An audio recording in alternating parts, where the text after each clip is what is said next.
Bonjour à tous et bienvenue sur la chaîne Elle écoutait sa parole, chaîne consacrée à l'écoute de la parole de Dieu, à la lecture d'audiobooks chrétiens, de chants et louanges et de méditation sur la Bible.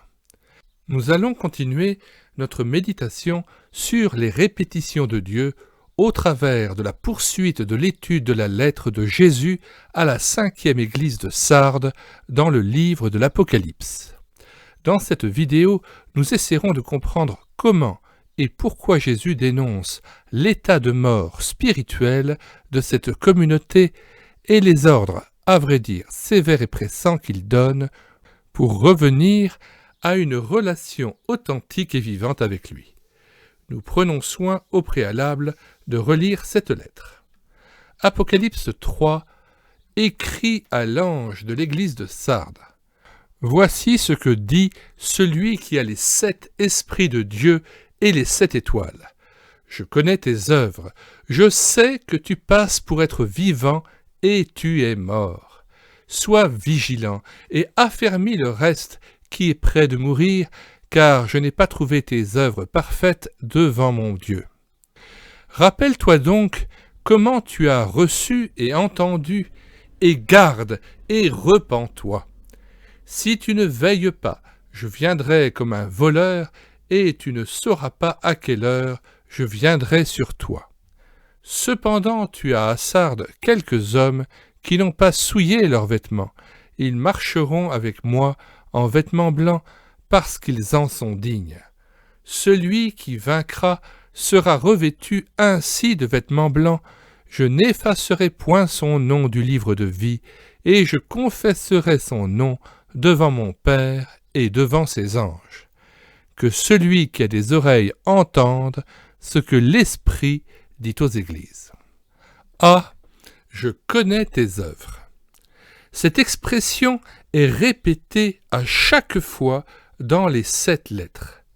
Elle montre bien l'omniscience de Christ que nous avons tendance à oublier souvent, comme s'il ne connaissait qu'une partie de notre situation particulière, comme s'il ne la voyait pas vraiment. C'est pourquoi Dieu nous interpelle en ces termes en Ésaïe 40, verset 27. « Pourquoi dis-tu, Jacob, pourquoi dis-tu, Israël, ma destinée est cachée devant l'Éternel, mon droit passe inaperçu devant mon Dieu. » Non seulement notre Seigneur sait parfaitement bien qui nous sommes et ce qu'est notre situation particulière, mais je dirais même plus, il l'appréhende mieux que nous et il nous sonde mieux que nous-mêmes. Psaume 139. Éternel, tu me sondes et tu me connais. Tu sais quand je m'assieds et quand je me lève. Tu pénètres de loin ma pensée, tu sais quand je marche et quand je me couche, et tu pénètres toutes mes voies. Car la parole n'est pas sur ma langue, que déjà, ô Éternel, tu la connais entièrement. Tu m'entoures par derrière et par devant, et tu mets ta main sur moi. Une science aussi merveilleuse est au-dessus de ma portée, elle est trop élevée pour que je puisse la saisir. Où irai-je loin de ton esprit, et où fuirai-je loin de ta face? Or, dans le contexte de cette Église, Jésus se montre avare de compliments. C'est le moins qu'on puisse dire. En effet, l'Église de Thyatire, malgré une situation à bien des égards scandaleuse de compromis et des problématiques graves, reçoit de sa part la reconnaissance d'œuvres et d'un certain zèle. Mais ici, notre Seigneur se limite à montrer qu'il connaît ses œuvres sans les qualifier précisément, car il voit tout au-delà de l'apparence, regarde au cœur et réalise qu'en réalité, derrière une façade dynamique, une vie religieuse et une confession extérieure des lèvres de ses fidèles, leur cœur est éloigné de Christ. La vie a cessé de couler, l'esprit n'est plus répandu comme lors de la nouvelle naissance, et le sommeil de la mort est sur le point de gagner un grand nombre de brebis égarées à Sardes. Mais comme Jésus est juste, nous verrons qu'il sait nuancer son propos et reconnaît aussi ceux et celles d'entre les chrétiens qui sont demeurés fidèles et qui ont su garder une bonne attitude de cœur. B. L'esprit d'assoupissement précède la mort spirituelle. En Ésaïe 29, verset 10, Dieu déclare « Car l'Éternel a répandu sur vous un esprit d'assoupissement. Il a fermé vos yeux les prophètes, il a voilé vos têtes les voyants. Toute la révélation est pour vous comme les mots d'un livre cacheté que l'on donne à un homme qui sait lire en disant « Lis donc cela » et qui répond « Je ne le puis, car il est cacheté » ou comme un livre que l'on donne à un homme qui ne sait pas lire en disant « Lis donc cela » et qui répond « Je ne sais pas lire ». Ainsi, voyons-nous par ce passage que le refroidissement du zèle de la maison de Dieu conduit à l'inverse d'une révélation de la parole. Moins on la lit, moins on la comprend. Plus on s'éloigne de Jésus, plus ses paroles demeurent pour nous comme une énigme ou un livre scellé. Ainsi, notre rapport à la parole de Dieu est un bon révélateur de notre état spirituel. À l'inverse, celui qui est animé d'une soif de recherche de Christ reçoit la promesse de le trouver et de le connaître. Matthieu 7, verset 7. Demandez et l'on vous donnera. Cherchez et vous trouverez. Frappez et l'on vous ouvrira, car quiconque demande reçoit, celui qui cherche trouve, et l'on ouvre à celui qui frappe. Lequel de vous donnera une pierre à son fils, s'il lui demande du pain? Nous ne savons point précisément l'origine de cette mort spirituelle dans l'église de Sardes. Mais sans chercher à spéculer vainement et connaissant le cœur de l'homme, comme connaissant notre propre cœur, on n'aura pas de mal à supposer la réalité des faits. Les vierges, symbole de l'Église ou de la fiancée destinée à s'unir au Christ pour l'éternité, c'est une parabole développée en Matthieu 25, les vierges qui avaient de l'huile dans leurs lampes au tout début de leur conversion ont vu les années passer. Mais avec le temps, elles ont relâché leur zèle et leur amour pour Christ. Certaines, cependant, ont bien renouvelé leur huile et en ont gardé en réserve dans un vase, mais les autres furent négligentes et moins attachées à l'époux. Ce ne furent que des hommes et des femmes d'un moment. Les ronces et les épines, autrement dit, les soucis, les richesses et les plaisirs de la vie ont étouffé la parole et n'ont point produit de fruits qui viennent à maturité. Notons que toutes s'assoupirent néanmoins, les sages comme les folles, ce qui n'est guère glorieux. En comparaison, nous voyons tous les disciples s'assoupir à l'heure du combat avec Christ à Gethsémanée, sur la montagne des Oliviers, à Jérusalem, là où Jésus connut un de ses plus rudes combats dans la prière. La torpeur spirituelle est donc un fléau pour notre vie chrétienne et le dynamisme de la vie d'une Église. Si on regarde la définition du mot torpeur dans le dictionnaire, il est dit que c'est une diminution de la sensibilité, de l'activité sans perte de conscience. Une sorte de torpeur l'envahit. Alors, si nous revenons à notre texte, nous disions que la torpeur spirituelle est le fléau qui peut tomber sur une église. Ainsi, même si certaines églises se portent mieux que d'autres, beaucoup connaissent de sérieux problèmes et il n'en est pas une qui ne doive juger comme de juste un péché ou amender une attitude. C'est Jésus notre Sauveur devenu un Seigneur, puis enfin un époux, notre époux. Jésus n'est pas seulement celui qui pardonne mes péchés et me sauve. Par reconnaissance, je lui livre ma vie et le sers comme mon Seigneur. Il est surtout celui à qui je m'attache de toute mon âme, de tout mon cœur et de toute ma pensée dans la joie de sa présence. Alors, je deviens l'épouse de Christ et lui devient mon époux, celui à qui je m'unis par son Esprit Saint pour rentrer dans le cœur du Père. Cependant, certaines vierges se sont préparées à rencontrer l'époux, disons-nous, et d'autres non. Certaines se sont laissées remplir du Saint-Esprit et se sont entretenues avec des chants, des études bibliques, les agapes, c'est-à-dire les repas fraternels entre chrétiens, les bonnes œuvres, la consécration renouvelée. Éphésiens 5, verset 17. C'est pourquoi ne soyez pas inconsidérés, mais comprenez quelle est la volonté du Seigneur. Ne vous enivrez pas de vin, c'est de la débauche. Soyez au contraire remplis de l'Esprit, entretenez-vous par des psaumes, par des hymnes et par des cantiques spirituels, chantant et célébrant de tout votre cœur les louanges du Seigneur. Les unes ont négligé par paresse de faire fructifier leur talent, négligeant le service pour Jésus et se contentant de la vie éternelle qu'elles avaient reçue et dont elles se revendiquaient avec force, mais en demeurant méchantes et paresseuses.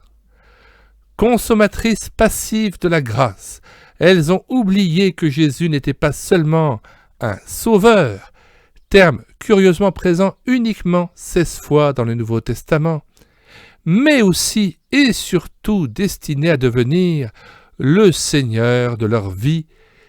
Jésus, le Seigneur, c'est un terme répété, tenez-vous bien, plus de 470 fois, soit plus de 30 fois que Jésus-Christ Sauveur. D'où le décalage navrant observé dans leur vie entre leur foi théorique et la réalité encore bien terne de leur témoignage. En Tite, chapitre 1, verset 16, il est dit « Ils font profession de connaître Dieu, mais ils le renient par leurs œuvres, étant abominables, rebelles et incapables d'aucune bonne œuvre. » À l'inverse, pour qui honore Jésus comme Sauveur, mais aussi et surtout comme son Seigneur, c'est-à-dire comme celui qu'il sert dans sa vie, et pour qui ce service est devenu le puissant moteur de sa vie, il reste encore une étape à franchir, un niveau qu'un faible reste, dans les églises, a appris à connaître. Il s'agit de considérer Christ comme l'époux, celui à qui je m'unis intimement par son Esprit Saint. Il n'est plus alors tellement serviteur, mais plutôt un ami de Christ. Il ne se contraint plus à des œuvres, mais est rentré dans le repos de sabbat et goûte sereinement sa présence. Le service en découle naturellement, tandis qu'il fait de Christ ses délices. Psaume 37, verset 4. « Fais de l'Éternel tes délices, et il te donnera ce que ton cœur désire. » Ce qui nous amène à l'analyse du passage suivant. Cela explique la promesse qui nous est faite dans le prophète Osée de ne plus appeler Dieu mon maître, mais bien plutôt mon mari. Osée 2, verset 15. Là, je lui donnerai ses vignes et la vallée d'Accord, comme une porte d'espérance, et là, elle chantera comme au temps de sa jeunesse, et comme au jour où elle remonta du pays d'Égypte. En ce jour-là, dit l'Éternel, tu m'appelleras mon mari, et tu ne m'appelleras plus mon maître, j'ôterai de sa bouche les noms des Baals. Et ce passage d'1 Corinthiens 6, verset 16, « Ne savez-vous pas que celui qui s'attache à la prostituée est un seul corps avec elle, car est-il dit, les deux deviendront une seule chair. Mais celui qui s'attache au Seigneur est avec lui un seul esprit. » D. Je sais que tu passes pour être vivant et tu es mort. Une parole dure mais franche, un électrochoc salutaire néanmoins. Je pense à la métaphore du défibrillateur. Le défibrillateur permet, par un choc électrique, de relancer l'activité cardiaque en cas d'arrêt du cœur. Et sans l'utilisation d'un défibrillateur, le taux de survie est estimé à seulement 3 à 5%. Or, nous avons affaire à une Église en état de mort intérieure, car son cœur a cessé de battre pour son Sauveur, son Seigneur et son époux Jésus-Christ. Face à cette apathie, cette léthargie, ce coma spirituel, Jésus doit envoyer une parole qui soit comme une décharge électrique, telle qu'on la trouve dans un défibrillateur, pour faire repartir le cœur des croyants et lui redonner une nouvelle impulsion salutaire, une nouvelle vie. Faisons confiance au souverain médecin de notre âme et de nos cœurs, Jésus, qui se transforme parfois en souverain urgentiste. Car il y a urgence. Le pronostic vital est engagé et la situation est au plus haut point critique et préoccupante. Un diagnostic de mort imminente vient d'être posé car l'amour pour Jésus s'est essoufflé, rarifié et a presque cessé. Ah, et bonne nouvelle, avec Jésus, il n'y a pas des heures et des heures d'attente pour être pris en charge aux urgences. Toujours prêt à intervenir, toujours à notre écoute, il veut intervenir aussitôt et est prêt à changer la situation en un instant. Il assure un service de premier secours immédiat et des plus efficaces. Encore faut-il crier à lui de toutes nos forces. Job chapitre 36, verset 8. Viennent-ils à tomber dans les chaînes? Sont-ils pris dans les liens de l'adversité? Il leur dénonce leurs œuvres, leurs transgressions, leur orgueil. Il les avertit pour leur instruction. Il les exhorte à se détourner de l'iniquité. S'ils écoutent et se soumettent, ils achèvent leur jour dans le bonheur, leur année dans la joie. S'ils n'écoutent pas, ils périssent par le glaive, ils expirent dans leur aveuglement. Les impies se livrent à la colère, ils ne crient pas à Dieu quand il les enchaîne. À l'inverse, voici la promesse réservée à ceux qui viennent à Jésus et crient à lui de tout leur cœur. Psaume 34, verset 17. Quand les justes crient, l'Éternel entend, et il les délivre de toute leur détresse. L'Éternel est près de ceux qui ont le cœur brisé, et il sauve ceux qui ont l'esprit dans l'abattement. C'est une autre promesse de Jésus, « Je ne mettrai pas dehors celui qui vient à moi » Jean 6, verset 37. Or, pour en revenir à notre métaphore de l'état de coma cérébral ou de crise cardiaque spirituelle, en cas de mort imminente spirituelle, Jésus a le secret des formules secouantes et frappantes.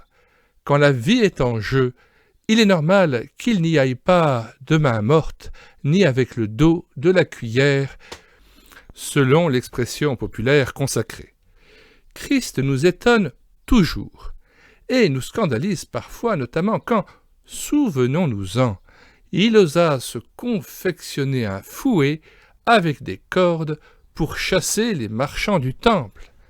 Et il alla jusqu'à s'en servir avec une audace et une vigueur mémorable qui bouleversa plus d'un.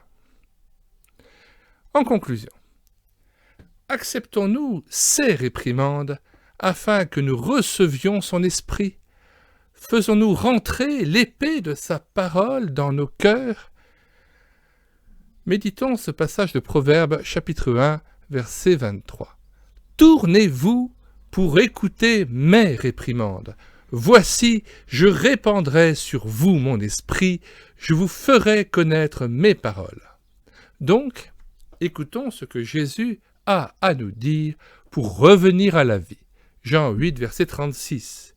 « Si donc le Fils vous affranchit, vous serez réellement libres. Je sais que vous êtes la postérité d'Abraham, mais vous cherchez à me faire mourir, parce que ma parole ne pénètre pas en vous. Or, si Jésus le dit de la nation juive, ne nous faisons pas d'illusions sur nous-mêmes, il le dit aussi de nous, car le cœur de tout homme est le même, juif ou non.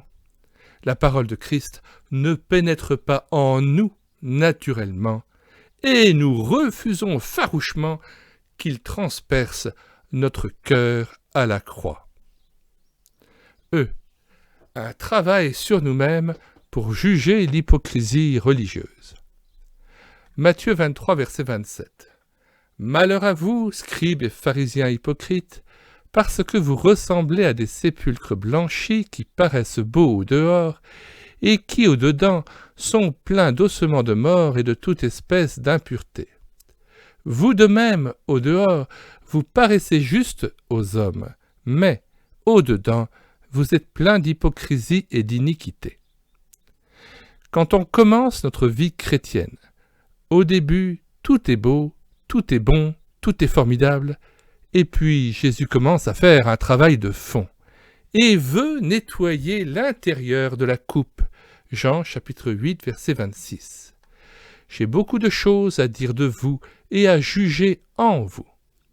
Christ peut dénoncer cette apparence de vie chrétienne qui consisterait à avoir le nom de Jésus plein la bouche, mais une vie sociale et familiale qui contredisent ces paroles. Un proverbe dit que ce que tu vis parle mieux que ce que tu dis.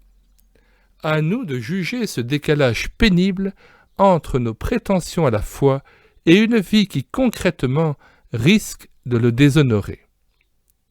Rappelons ce propos de Tite 1,16 « Ils font profession de connaître Dieu, mais ils le renient par leurs œuvres, étant abominables, rebelles et incapables d'aucune bonne œuvre. » Jésus a un parler franc. Sa parole peut blesser parfois et nous bouleverser. On peut être amené à pleurer sur nos péchés, sur la profondeur de nos jugements, de notre méchanceté, de notre mépris. On a l'impression qu'on ne s'en sort pas avec notre colère, notre méchanceté. Notons que cette étape-là est déjà un signe de prise de conscience. Nombre de chrétiens font profession de connaître Christ, mais manifestent autour d'eux une humeur exécrable au travail ou dans leur foyer, et souvent ce sont les enfants qui trinquent et sont les spectateurs navrés de ces dysfonctionnements caractériels. Curieusement, il arrive que ces gens-là ne le voient pas, alors que tout le monde le leur dit depuis 10 ans, 20 ans, voire plus. Et l'endurcissement devient tel qu'il ne reste plus qu'un mince espoir qu'un jour, ils reviennent de leur égarement. F. Le piège d'une vie de plaisir et de facilité. Paul avertit Timothée sur l'attitude à adopter à l'égard de certaines veuves. 1 Timothée 5, verset 5. Celle qui est véritablement veuve et qui est demeurée dans l'isolement met son espérance en Dieu et persévère nuit et jour dans les supplications et les prières. Mais celle qui vit dans les plaisirs est morte, quoique vivante. Déclare-leur ces choses afin qu'elles soient irréprochables. Le fléau de l'évangile de la prospérité, censé apporter richesse, gloire et beauté, est aussi un problème qui peut toucher l'Église, quand bien même nous le dénonçons. Nous qui pensons être éclairés sur ce point, nous pensons peut-être que nous échappons à ce miroir aux alouettes. Et pourtant, quand viennent les épreuves, ne sont-elles pas pour nous une occasion de chute? Quand Christ nous brise avec la verge de sa parole et brise notre vase, c'est là qu'éclate notre révolte. Quoi? À moi, son serviteur? Comment ose-t-il? Ne dois-je pas être du nombre des bénis puisque je crois en lui? J'ai accepté une souffrance imposée mais nécessaire. 1 Pierre 5, verset 8. Soyez sobres, veillez. Votre adversaire, le diable, rôde comme un lion rugissant, cherchant qui il dévorera. Résistez-lui avec une foi ferme, sachant que les mêmes souffrances sont imposées à vos frères dans le monde. Quand Christ émonde l'homme, cela fait mal parfois, il faut l'avouer. et certaines réprimandes sont mémorables et marquantes à vie, pour certaines du moins, mais c'est pour notre bien qu'il nous humilie et nous remet en question. Souvenons-nous de ce passage des Lamentations de Jérémie, chapitre 3, verset 32. « Mais lorsqu'il afflige, il a compassion selon sa grande miséricorde, car ce n'est pas volontiers qu'il humilie et qu'il afflige les enfants des hommes. » Nous terminerons donc cette capsule audio par ce passage célébrissime de Jean 15. « Je suis le vrai cep, et mon Père est le vigneron. Tout serment qui est en moi et qui ne porte pas de fruit, il le retranche. Et tout sarment qui porte du fruit, il l'émonde, afin qu'il porte encore plus de fruits. » C'est ce que nous allons développer dans la méditation suivante.